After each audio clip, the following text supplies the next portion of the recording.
Hola y bienvenidos a una nueva edición de Mundo Nuevo, en donde estamos descubriendo detalles y hechos históricos relevantes relacionados con la evangelización y el descubrimiento de América. Hoy estamos de nuevo en Moguer, en la provincia de Huelva. Acompañadme a este monasterio de San Francisco, donde estamos de nuevo con Juanma. Hola Javier, Juanma, bienvenido. ¿cómo estás? Muy bien. Muchas gracias por acogernos de nuevo. Hombre, es un placer tenerlo aquí. Muy bien, cuéntanos dónde estamos hoy y cuáles son esa relación de los hechos que acontecieron aquí con la conquista, descubrimiento y evangelización de América. Pues estamos en el antiguo atrio del convento de San Francisco de Moguer, aunque el título realmente es de Santa María de la Esperanza. Este convento se levanta en el año 1482 y es una construcción que se hace para acoger a la primitiva comunidad de frailes franciscanos que ya estaba establecida en nuestra ciudad desde el año 1337, fundación de don Alonso de Jofre Tenorio, que como sabéis fundó también el convento de Santa Clara, que ya hemos visitado. En el año 1482, don Pedro Portocarrero el Sordo, el octavo señor de la ciudad, se da cuenta que el primitivo convento del Corpus Christi, la primitiva sede de los frailes franciscanos en Moguer, se había quedado pequeño. Era una comunidad muy pujante, era la primera comunidad franciscana que se levanta en la provincia de Huelva y era un sitio donde había frailes de muchísima importancia y tenían una actividad pastoral muy importante. Él decide construir a espaldas del convento de Santa Clara este nuevo edificio que se empieza a levantar y donde ya es habitado por los frailes en la década de los 80 del siglo XV. Este edificio, construido apenas 10 años antes del descubrimiento de América, será el que reciba al almirante Cristóbal Colón cuando visita nuestra ciudad. Sabemos por los pleitos colombinos que Colón visita nuestra ciudad con algún fraile de la Rábida y viene a Santa Clara, como todos conocemos, pero también viene a San Francisco, que es la sede principal de la orden franciscana en lo que es la actual provincia de Huelva. ¿Por qué viene aquí? Pues sencillamente porque nos encontramos en el barrio marinero de Moguer. Todas las devociones y todo el personal que se dedica a la marinería vive en esta zona y fueron los frailes franciscanos de Moguer quienes pondrán en contacto a Cristóbal Colón con muchos de los marinos, sobre todo con la familia de los Niños. Esta familia, que eran los más importantes marinos de la localidad, serán unos valedores, amigos y sobre todo fieles servidores del futuro almirante Cristóbal Colón y serán ellos quienes aporten la carabela Santa Clara, la conocida como carabela niña, para el viaje del descubrimiento. Los frailes franciscanos son los que atienden esas devociones marianas de la Virgen de Guía, de San Telmo, de todos estos santos que tenían sus ermitas en el puerto de Moguer, que está apenas a 1 kilómetro de aquí. Es un convento de muchísima importancia porque desde este convento de San Francisco van a salir los primeros evangelizadores que irán hacia las nuevas tierras recién descubiertas. Juanma, entramos y nos cuentas en detalle. Adelante, vamos a conocer la iglesia del convento. Gracias.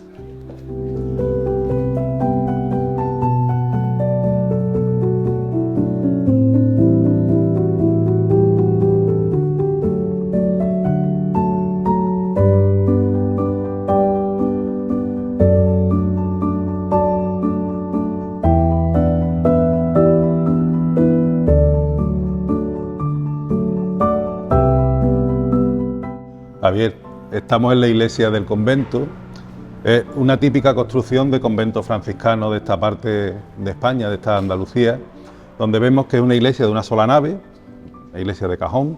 Tiene un falso crucero que se le llama porque vemos que a la altura de la cúpula se abre un poco la construcción y al fondo tenemos el retablo mayor, que es una obra de la primera mitad del siglo XVIII, de estilo barroco, tirando al rococó, que es muy curioso que tiene el uso de los estípites. Los estípites son unos elementos arquitectónicos que los españoles traemos de América. Es un elemento de las culturas americanas que se integra perfectamente en el arte español y sobre todo en el barroco y el rococó. Es un elemento completamente novedoso y que encaja muy bien en la arquitectura lígnea, en la arquitectura en madera de estos edificios. Esta iglesia que ahora vemos que está remozada, fue restaurada en el año 92, no corresponde al momento inicial de construcción del edificio. Como he dicho, que el edificio es del año 1482. Hay una gran reforma después del llamado terremoto de Lisboa, que fue el 1 de noviembre de 1755, donde se reformó el edificio y se le dio ya este carácter propiamente barroco que tiene hoy. Es muy singular la cúpula, donde vemos las pinturas de 4 pontífices de la orden franciscana, 4 franciscanos que llegaron a ser papas, y también en la parte superior tenemos el escudo de la orden franciscana. Este convento, como ya os he dicho, era un edificio importantísimo en la zona, donde residía la comunidad franciscana más importante, y entre los avatares hay también momentos complicados, luctuosos, como fue la invasión francesa. Sabes que los españoles tuvimos ese momento triste en nuestra historia donde los franceses, con la idea de pasar al Reino de Portugal, como excusa cogen por España, pero lo que ocurre es que se establecen aquí. En este convento precisamente se establece un regimiento de caballería. ¿Qué ha pasado con los frailes? Pues que a los frailes nos echaron a la calle. Estuvieron aquí, ellos, los franceses, tienen esa peculiaridad que maltratan mucho el patrimonio español y sobre todo no tienen nada de respeto con los religiosos. Aquí metieron a sus caballos y en el resto del edificio pues era un acuartelamiento, estaban los soldados. Con los años España logra expulsar a los franceses de nuestra tierra, vuelven los frailes, se inicia nuevamente la vida religiosa del convento de los franciscanos y nos llega una fecha terrible, 1835, donde se establecen las leyes desamortizadoras que obligaban a los frailes a abandonar sus edificios. El convento de San Francisco se mantiene más tiempo que otros conventos, porque al ser el convento casa madre, el convento principal de esta tierra, aquí van a venirse los frailes de los conventos que se van cerrando. Un momento dado, parece que el convento se va a salvar porque hay una gran cantidad de frailes, pero pasados unos meses la comunidad ha descendido en número y la ley desamortizadora es implacable, obliga a cerrar el convento. Los frailes se van y el edificio conventual se pone a la venta. La iglesia se mantiene abierta al culto y ya en 1850 aproximadamente se establece que es un templo de culto y que no se va a poner nuevamente a las públicas subastas, pero el resto del edificio sí. Parte del edificio, lo que era el antiguo patio de los carneros, las bodegas, las huertas, fueron adquiridos por familias pudientes de la localidad que le dieron usos completamente distintos. Por ejemplo, la capilla que estaba en el atrio del Santo Entierro y Soledad, que precisamente este año está cumpliendo los 450 años de fundación de esa antigua hermandad moguereña, la compra una familia y convierte en bodega. Moguer fue un gran emporio vinatero y cualquier edificio de esas dimensiones era usado para estas cosas. Pasan los años y hacia la mitad del siglo XX se le concede a Moguer la construcción de un nuevo colegio. Ese colegio se llama de Pedro Alonso Niño, está dedicado al piloto mayor del viaje del descubrimiento, era uno de los 3 hermanos niños de aquí, de nuestra ciudad, pero ¿qué ocurre? Que se construye encima de lo que fueron los restos del primitivo convento de los franciscanos. Por lo tanto, hoy solamente nos queda esta iglesia y el claustro que veremos posteriormente. En esta iglesia se dio culto, donde aquí estuvieron esa comunidad religiosa que se formaba, se preparaba, conocía todo el intríngulis marinero porque estaban justo aquí. Ellos eran los que cuidaban de la comunidad más vinculada a la marinería moguereña y ellos serán los primeros que se enrolarán para poder evangelizar aquellas nuevas tierras.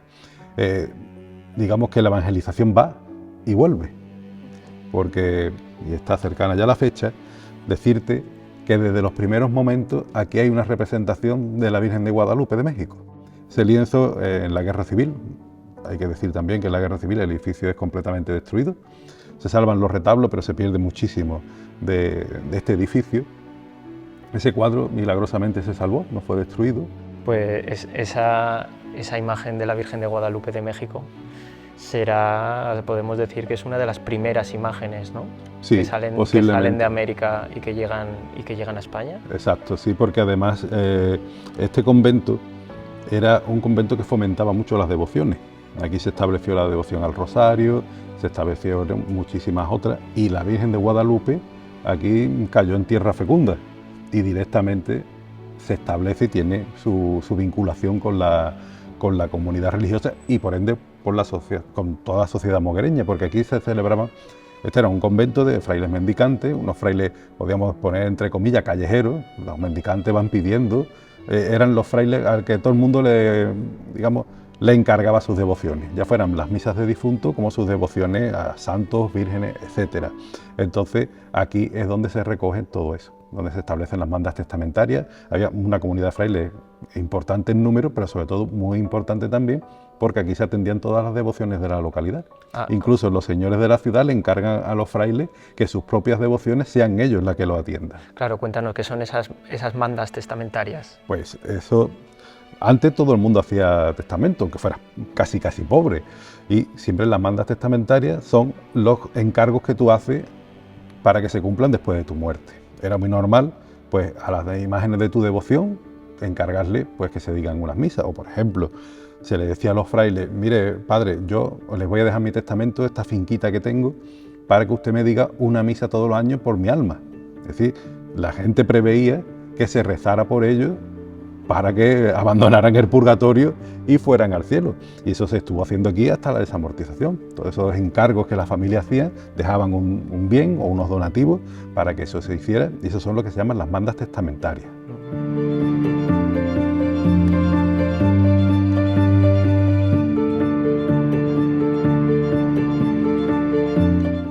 Este retablo que estamos contemplando, Juanma, cuéntanos de qué nos está hablando.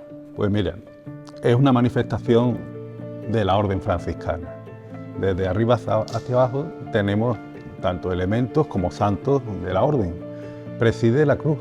¿Por qué preside la cruz? Pues sabemos todos que los franciscanos son los custodios de Tierra Santa. Desde que San Francisco estuvo allí, el Santo Padre después le encomienda a ellos que estuvieran a cargo de los lugares donde Cristo y la Virgen y se desarrolla su vida. La devoción a la Santa Cruz llega con los franciscanos a Moguer, la ciudad. Tanto es así que la primera hermandad de penitencia que se funda en Moguer es la Veracruz, la Santa Veracruz, la verdadera cruz de Cristo. A los lados tenemos dos santos franciscanos de importancia. Más abajo encontramos en medio el manifestador, que es el lugar donde los frailes colocan al Santísimo Sacramento para la adoración eucarística. Hoy en día está ocupado por una imagen de San Francisco, el fundador de la orden. A los lados de San Francisco tenemos dos santas.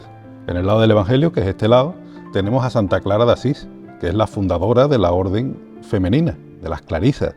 Ahí la vemos revestida, vemos que está muy elegante vestida, con traje muy rico, porque es la fundadora. Además tiene el libro en la mano, la regla de Santa Clara. Al otro lado tenemos a Santa Inés de Asís, que es la hermana de Santa Clara, también santa y importante creadora de la orden, porque son de los primeros momentos. Más hacia abajo se encontraban las imágenes de Santo Domingo de Guzmán y de San Francisco de Asís, que fueron destruidas en la Guerra Civil.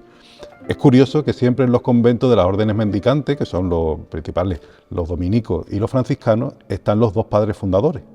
Existe incluso la tradición de que cuando San Francisco va a Roma a presentarle al Papa su obra, esa fundación, los pobres hermanos de los franciscanos, como conocemos todos, Santo Domingo había tenido un sueño, y que le decía el sueño que iba a conocer a alguien muy importante, y dice que San Francisco y Santo Domingo se encuentran en Roma y se reconocen sin haberse visto nunca. Incluso hay unas representaciones muy bonitas que están los dos frailes abrazándose.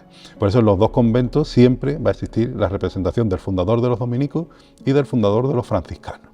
Este retablo se conserva, tuvo una restauración después de la Guerra Civil, pero es de los retablos que se conserva en íntegro en el monasterio.